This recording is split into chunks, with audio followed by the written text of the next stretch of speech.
Never stop learning because life never stops teaching. Good day, I am Cecille B. Auxtero and my partner is Miss Marijul B, and we are tasked to discuss about management functions in physical education and sports. So before we proceed to our discussion, let me show you first some pictures which are related to our topic.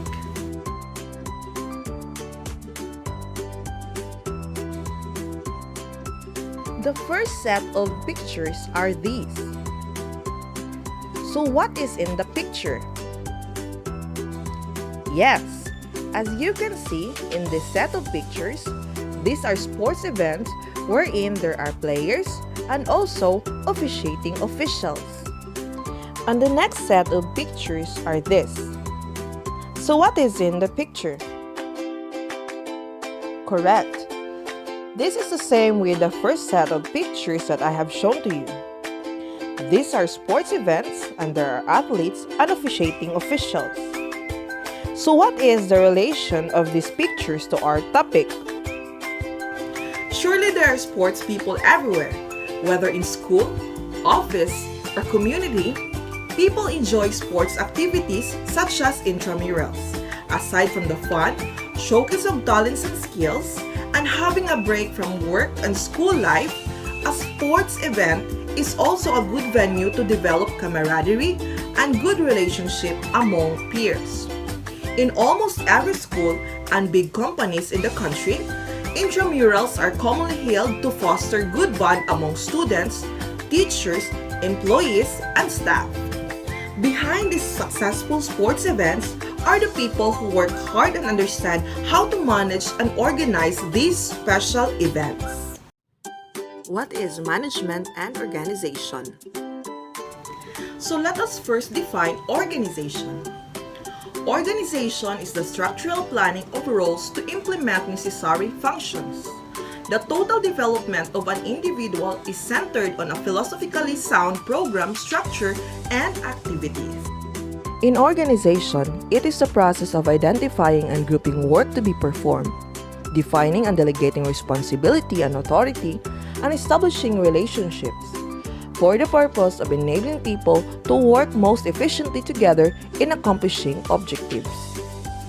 So when we say management deals with the task and accountabilities to accomplish the objectives through cooperation.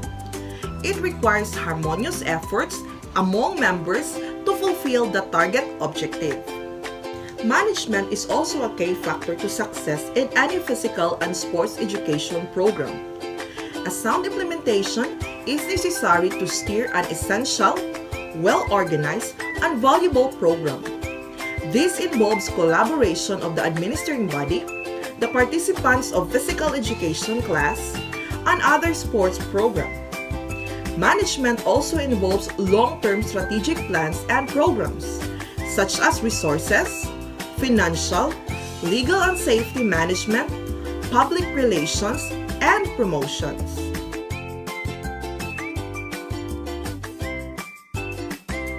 Okay, so next we have is the importance of management. So why is management important? Number one, it helps assist individuals to realize their objectives or goals. Number two, it provides guidelines in the collaborative strengths of people. Number three, it defines the group development, efficiency, and accomplishment of goals. And lastly, it defines whether members within the group are contented, cooperating, and productive. What is the importance of management in sports event? Number one, management gives a grasp and value to the essential ideas of the field's discipline. Number two, understanding management helps an individual consider having a career in a certain field. Number three, majority of physical educators do certain management work. Thus, skill in management will provide better performance. Number four, management is vital to collaborative effort. Number five, a grasp of management facilitates continuity. Number six, management skills helps foster good human relations.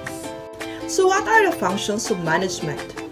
Management involves 6 major functions, and these are planning, organizing, staffing, commanding, coordinating, and controlling. Let us first discuss planning. In planning, program strategies are laid out to achieve the desired outcome.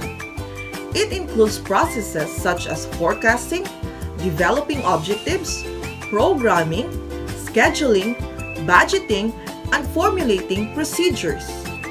So next we have is organizing. Organizing aids in developing a group structure with definite scope of work for every member. This includes the development of the organizational structures, delegation of responsibilities and work, and the relationship among individuals. And that's the end of my part. Thank you guys for listening. And for the continuation, we have Miss Marijul B. Avenido. Good day, everyone. I am Marijul B. Avenido, and I'm going to continue our topic, Functions of Management in Physical Education, PE 202. Before that, I will give you the qualities of a good leader. First, administrative mind, meaning you are open-minded and objectively evaluating circumstances. Next is integrity. You are trustworthy of classified information. Next, you have a good relations, or you are getting along with others while instilling good relations. And you are ready to take responsibility, meaning you are accountable to any tasks and handling of personnel. And awareness of work, you know how on a specific field of organization. And intellectual capacity, meaning competitiveness in thinking and logical reasoning. So this is the functions of management. The continuation. The staffing. Staffing is the function of manning the organization structure and keeping it manned. It has assumed greater importance in the recent years due to advancement of technology, increase in size of business, complexity of human behavior, and etc. Now, according to Coates and O'Donnell, managerial function of staffing involves manning the organization structure through proper and effective selection, appraisal, and development of personnel to fill the roles designed in the structure. Staffing involves manpower planning, or this is the estimating manpower in terms of searching, choose the person, and giving the right place, meaning you are going to choose the right person to that specific field or job. The recruitment, selection, and placement, training and development. You need to have training to develop one's capability of that specific person. Remuneration, performance appraisal, and promotions and transfer. Next would be the directing. It is that part of managerial function which actuates the organizational methods to work efficiently for achievement of organizational purposes. It is considered life spark of the enterprise which sets it in motion the action of people, because planning, organizing, and staffing are the mere preparations for doing the work. Direction is that inner personnel aspect of management which deals directly with influencing, guiding, supervising, motivating subordinate for the achievement of organizational goals. Direction has following elements. These are the supervision, motivation, leadership, and communication. For the supervision, it implies overseeing the work of subordinates by their superior.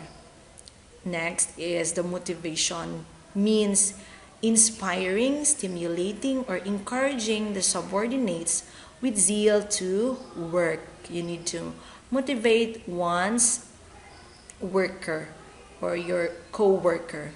Next is leadership. It may be defined as a process by which manager guides and influences the work of subordinates in desired direction. Lastly is the communications. It is a bridge of understanding. It is very important to have a good communication towards your subordinates or your co-worker. Next is the controlling. It is the purpose of controlling is to ensure that everything occurs in conformities with the standards. An efficient system of control helps to predict deviations before they actually occur. According to Theo Hyman, controlling is the process of checking whether or not proper progress is being made towards the objectives and goals and acting if necessary to correct any deviation.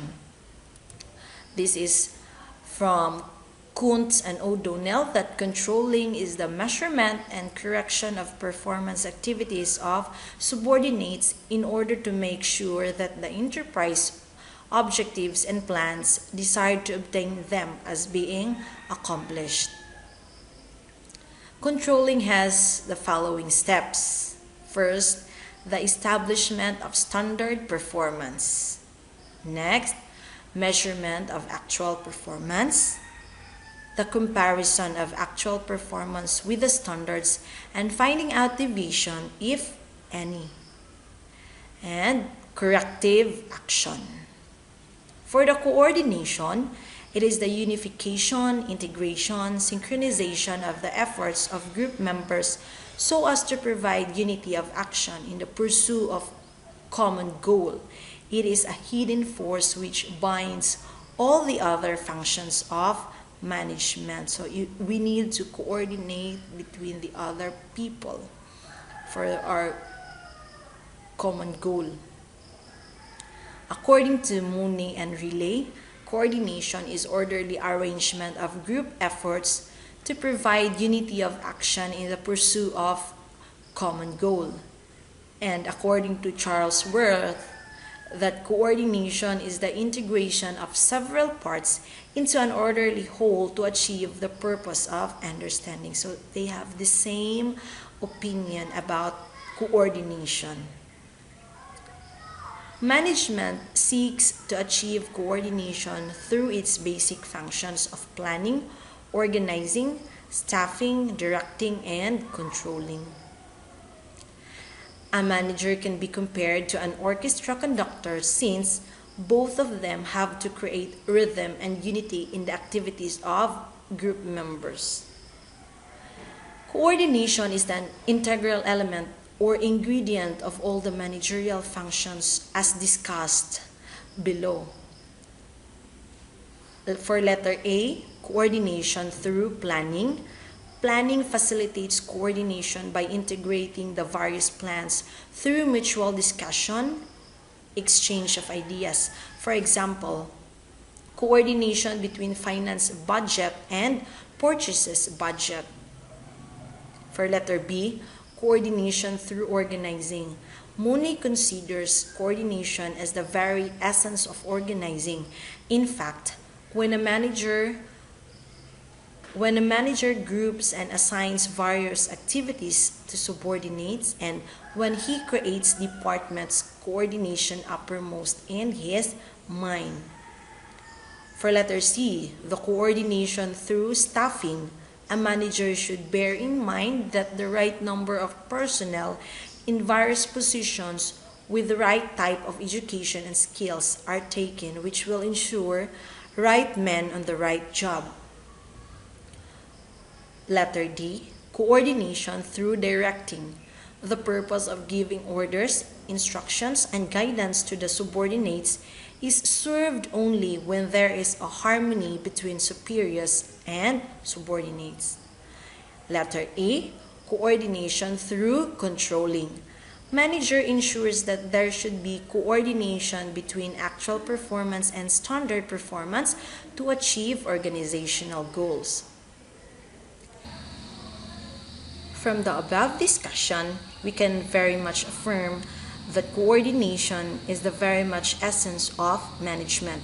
It is required in each and every function and at each and every stage, and therefore it cannot be separated. That is the end of our topic. Thank you for listening and have a nice day, everyone. God bless you.